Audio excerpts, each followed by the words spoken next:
When I look back on it now, it's almost funny how long I put up with that place.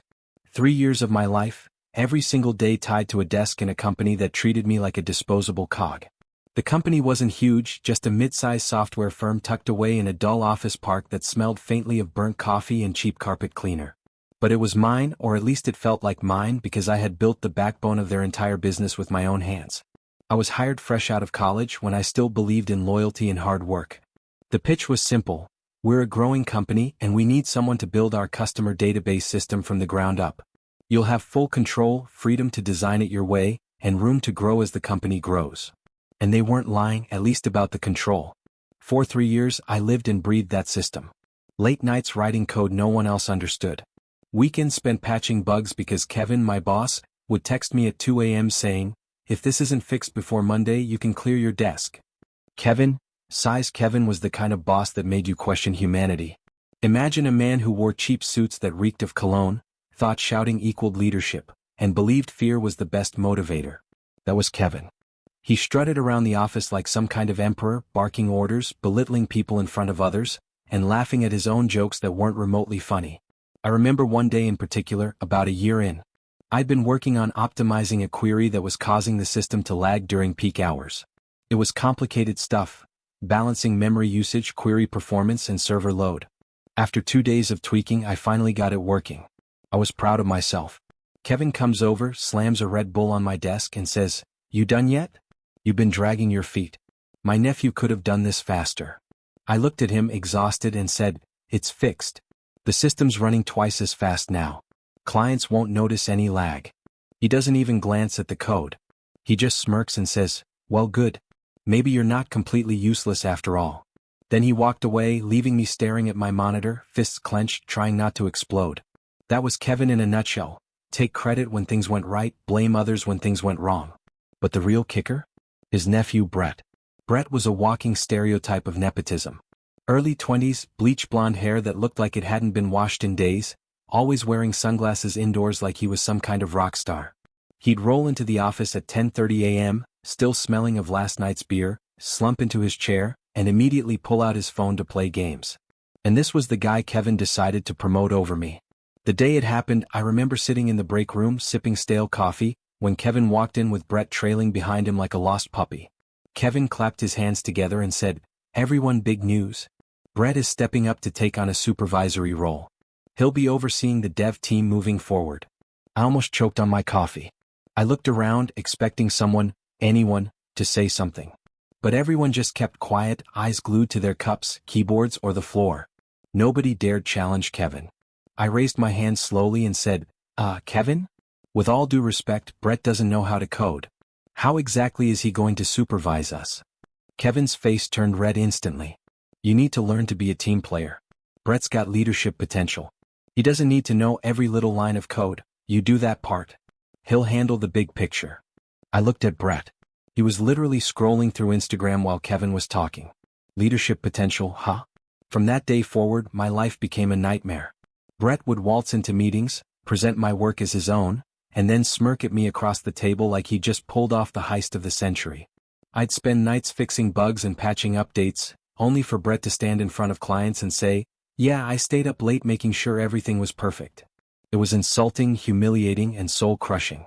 But I kept my mouth shut because Kevin had made it clear, "Speak up and you're not a team player." One night, I stayed until almost midnight fixing a major crash. The office was empty except for the cleaning crew. Brett had left at 4 p.m., complaining that work makes his head hurt. Kevin had yelled at me twice before leaving, saying if it wasn't fixed by morning, it would be my head on the chopping block. I fixed it. I always fixed it. But as I sat there in the flickering fluorescent light, surrounded by empty coffee cups and energy drink cans, I realized something. I was building a house of cards. The system was powerful but delicate. Every piece of it was connected, every function balanced against the next. I knew where every card went, but nobody else did. Because Kevin had always told me, "Don't waste time on documentation. Just get it working." And so I did. That night, I remember whispering to myself, "If I ever walk away, this whole thing's coming down." I didn't know it then, but that thought would become reality sooner than I imagined. The morning it all came crashing down started like any other. I got to the office early like I always did. My desk was tucked into a corner, two monitors glowing with lines of code, a half-finished cup of coffee from yesterday still sitting there. I was debugging a script when Kevin's voice cut across the room. "Hey you. In my office. Now." He didn't even bother with my name. Just barked like I was some intern who'd messed up the coffee order. I saved my work, sighed, and walked into his glass-walled office. He was sitting behind his oversized mahogany desk, pretending to look important as he shuffled a few papers. Brett was there too, slouched in the corner chair, chewing gum like he was watching a reality show. I sat down across from Kevin, and before I could say a word, he leaned back, folded his hands over his stomach, and gave me that smug grin I'd come to hate. "So we're restructuring." My stomach dropped. I knew what that word meant in corporate language. But I kept my voice calm. "What does that mean exactly?" Kevin tapped a pen against the desk. "It means we're tightening the ship. Some roles are redundant. Unfortunately, yours is one of them." I blinked. "Redundant?" "Kevin, I built the system. The entire customer database runs because of me. You can't." He cut me off with a wave. "Look, don't get dramatic. You did adequate work. But the company's moving in a new direction, and Brett here is going to lead the team." I looked at Brett. He grinned, blew a bubble with his gum, and said, "Sup." It took everything in me not to laugh. This kid, who couldn't tell a semicolon from a sandwich, was being put in charge of my system. My life's work. I clenched my fists under the desk. "So you're firing me but keeping him?" Kevin shrugged like it was the most natural thing in the world. "He's family. He understands the company culture. You've been difficult. Complaining. Causing drama. Not exactly a team player." I wanted to scream. To throw every insult I'd bottled up for years. But I didn't. Instead, I forced my voice flat. "What about severance?" Kevin smirked and slid an envelope across the desk. 2 weeks' pay. More than generous if you ask me. You have until the end of the day to clean out your desk. I opened the envelope. It wasn't even enough to cover 2 months' rent. My vision blurred with rage. 3 years of loyalty, of building their empire, and this was how it ended, with pocket change and a smug grin. Kevin leaned forward. "Oh, and don't bother asking for references. I don't think it'd be wise for you to work in this industry again, given your shortcomings." Brett snorted. "Yeah dude, chill. You'll find some junior gig somewhere. Just don't mess it up." I stood up. My hands were shaking but my voice was steady. "Enjoy your system. Let's see how long it lasts without me." Kevin frowned. "What's that supposed to mean?" I didn't answer. I just turned, walked out of his office and back to my desk. The office was quiet but I could feel eyes on me. My coworkers glanced up, quickly looking back down, pretending not to notice. A few gave me small nods of sympathy, like they wanted to say something but didn't dare. Kevin's wrath was too terrifying for most. I packed my things slowly, my coffee mug, a couple of sticky notes with half-scribbled ideas, and the little stress ball I squeezed through every one of Kevin's tirades. As I slipped my laptop into my bag, I paused. That machine held everything, the code, the structure, the years of my work. But the company machine stayed. My personal knowledge, however, that walked out with me. On the way out, I passed Kevin's office. He was laughing at something Brett said. Neither of them even looked up. That was it. 3 years reduced to silence. I stepped outside into the sunlight, the crisp air hitting my face like a wake-up call. It was over. I should have felt devastated, and part of me did. But another part of me, deep down, felt strangely calm. Because I knew the truth. The whole system was a house of cards. And Kevin had just pulled out the only person who knew how to keep it standing. I walked to my car in a daze, the envelope with the pathetic severance check burning a hole in my pocket. The parking lot was almost empty, a few stray leaves skittering across the pavement in the autumn breeze. For a moment, I just sat in the driver's seat, staring at the steering wheel. 3 years. 3 years of skipped dinners, sleepless nights, canceled weekends. All for what? To be tossed aside like I was nothing. I wanted to scream. I wanted to punch something. But instead, I just sat there, breathing, letting the weight of it sink in. Then, slowly, a different thought crept in. They can't run it without me. The truth sat heavy but sweet. The entire system, the beating heart of the company, was mine. I'd built it with precision, every line of code a puzzle piece only I knew how to arrange. Kevin had scoffed at documentation, insisting it was a waste of time. He wanted results fast, not explanations. So I gave him results. Fast, silent, undocumented. And now, that choice was about to bite him harder than he could imagine.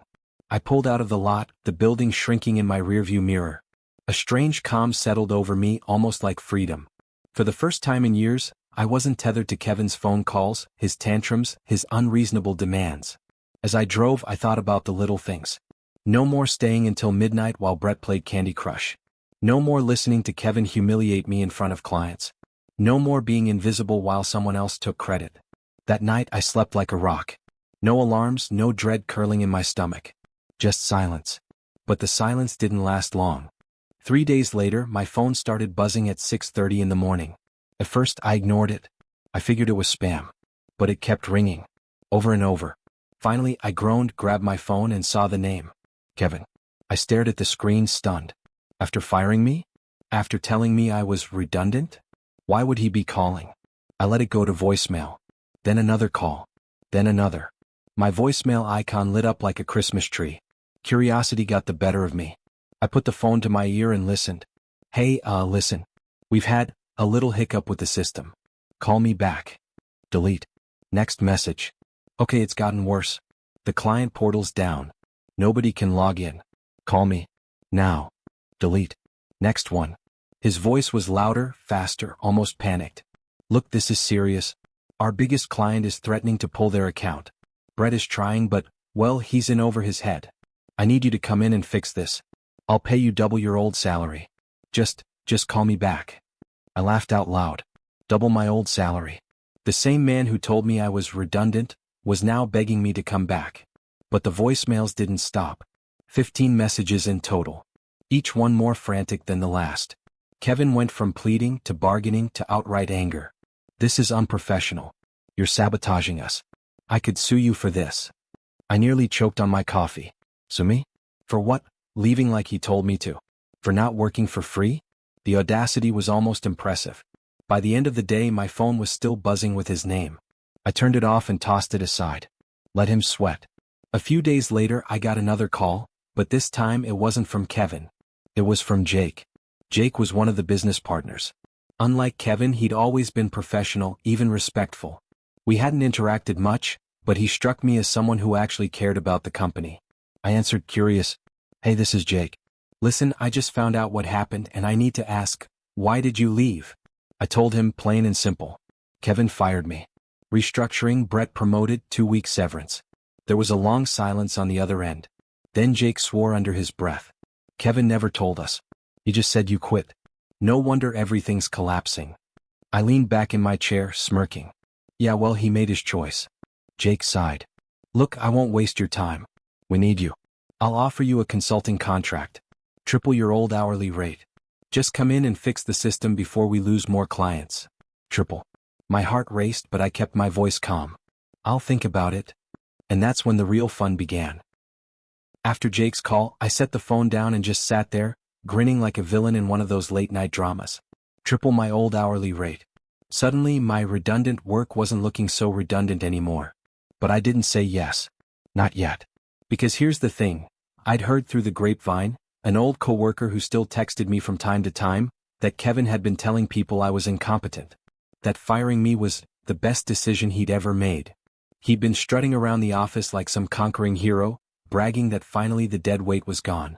And then, 3 days later, the system collapsed. He tried to spin it, of course. Blame sloppy programming, whisper that I'd built a fragile mess. But the truth? Everyone knew. Everyone saw who stayed late, who actually fixed problems, who carried the weight. Kevin's little empire was crumbling, and he was too arrogant to admit it. So I decided. I let him sweat. The messages kept coming.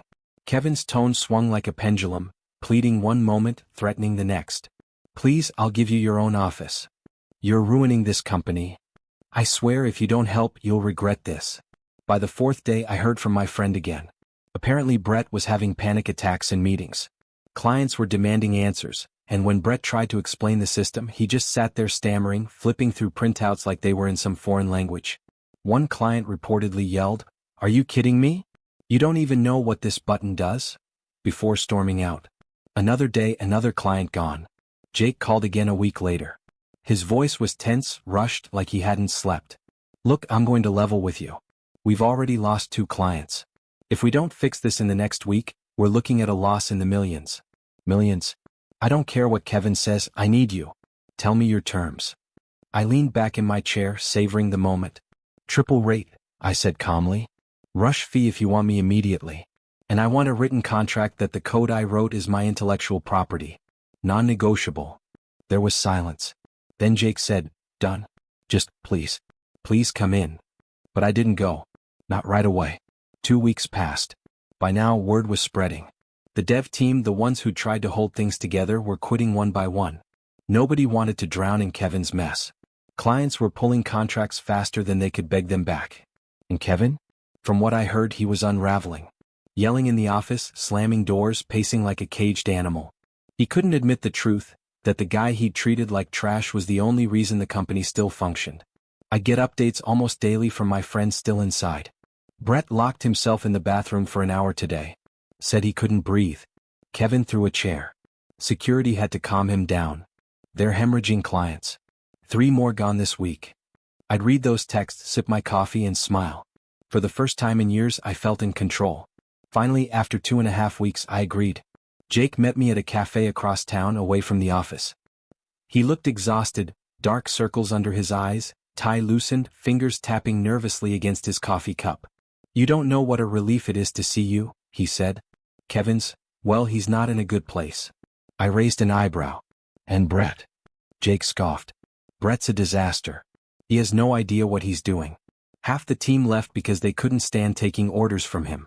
I don't even know why Kevin thought this was a good idea. I just sipped my coffee and smiled. Nepotism has a price. Jake leaned in. So, here's the contract. Your rate, rush fee, intellectual property, all in writing. And one more condition you mentioned. Kevin doesn't talk to you directly. I flipped through the papers and sure enough, every demand I'd made was there in black and white. I signed with a flourish. Good, I said. Let's get to work. Walking back into that office was surreal.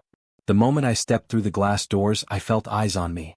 Some of the remaining staff whispered, some smiled faintly, like they were watching a long-awaited comeback. Kevin was in his office, pacing like a tiger behind the glass. He froze when he saw me. His face twisted, first with rage, then something closer to fear. But he didn't come out. Jake's condition had been clear. Kevin wasn't allowed to speak to me. At all. Brett, on the other hand, tried to play it cool. He swaggered up, gum in his mouth, phone in hand. Oh, so you came crawling back, huh? I looked at him deadpan. Move. You're in my way. His smirk faltered. I slid into my old chair, fired up the system, and within minutes I saw the problem. It was laughably simple. A broken dependency chain, caused by a sloppy update Brett had pushed without testing. 4 hours. That's all it took. 4 hours of quiet typing, of slipping back into the rhythm only I knew. Every keystroke was a reminder. This is my creation, not yours. By the time I was done, the system was humming again. Clients could log in, data was stable, the house of cards balanced once more. I leaned back, stretched, and glanced through the glass at Kevin. His face was pale. He knew. He knew he'd just paid me a small fortune to fix something I could have done in my sleep, if he hadn't been so arrogant. Jake came over, shook my hand firmly, and said, "You just saved us." Again. And that's when he pulled me aside. Jake pulled me aside into the conference room, closing the glass door behind him. For the first time since I'd known him, he actually smiled, relieved, almost proud. "You don't know how much you just saved us," he said. "Clients were days away from pulling completely. You bought us time, maybe even saved the company." I shrugged, though inside I was savoring every word. All in a day's work. But then Jake's face grew serious. He leaned forward, lowering his voice. "I'm going to be blunt. The partners had an emergency meeting yesterday. Kevin's out." I blinked. Out? As in? As in removed as CEO. Effective immediately. I sat back, stunned for a moment. Then a slow grin spread across my face. Kevin, the man who'd screamed in my face, who'd told me I was worthless, who'd replaced me with his own useless nephew, was finally stripped of his crown. Jake nodded. It wasn't even a debate. The clients lost, the staff quitting, the revenue crash, it all traced back to his decisions. The other partners are furious. He's lucky if we don't press legal action for mismanagement. I couldn't help it, I laughed. Loud. The sound echoed in the empty conference room. Jake chuckled too, shaking his head. "Honestly, I don't blame you." Then his tone shifted again, more serious, more deliberate. "And here's the thing. We need someone to step up. Someone who actually knows what they're doing. Someone the team respects. I want you to take Kevin's job." For a second, the world seemed to stop. Kevin's job. CEO. The power, the control, the salary, it was everything I should have wanted. But as tempting as it sounded, I already knew my answer. I shook my head slowly. No. I appreciate it, but no. Jake frowned.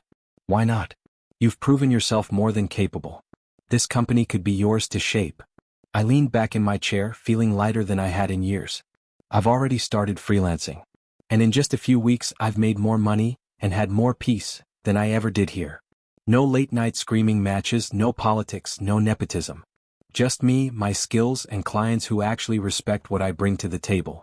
Jake looked disappointed but also understanding. He nodded. Fair enough. But if you ever change your mind, the offer stands. I stood, shook his hand and said, I won't. But thank you. Leaving that building the second time felt completely different from the first. The first time I'd left with anger, humiliation, uncertainty. This time I left with freedom. With victory. As I walked past Kevin's office, I caught a glimpse of him through the glass. He was slumped in his chair, red-faced, his tie askew, his eyes bloodshot. He looked up and for just a second our eyes met. And in that moment I saw it, the realization. The crushing, soul-shattering realization that his arrogance had cost him everything. I didn't smile. I didn't wave. I just kept walking. Weeks later, I was sitting in a cafe, laptop open, sipping coffee while working on a freelance contract worth more than my old monthly salary. My phone buzzed with an email from a new client referral.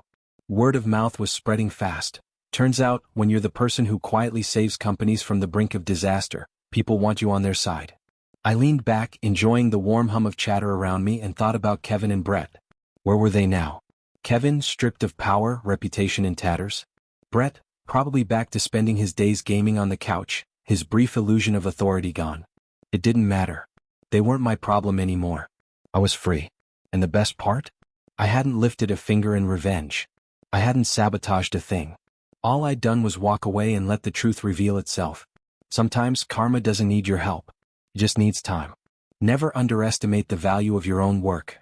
Never let someone convince you that you're disposable when in reality, you're the reason things hold together. And if someone treats you like garbage, don't beg for their approval. Walk away and let them drown in the mess they made. Because at the end of the day, the sweetest revenge isn't shouting or fighting or burning bridges. It's success. Quiet, undeniable success. And trust me, Kevin heard every echo of mine. And hey, if you enjoyed this story of standing up to toxic bosses and watching karma do its thing, don't forget to hit that like button. It really helps more people discover these videos. Make sure to subscribe and turn on the bell icon so you'll be the first to know when I drop the next one. And most importantly, leave a comment below. I'd love to hear what you think about this story, or share your own experience of dealing with a terrible boss. Trust me, I read every single one.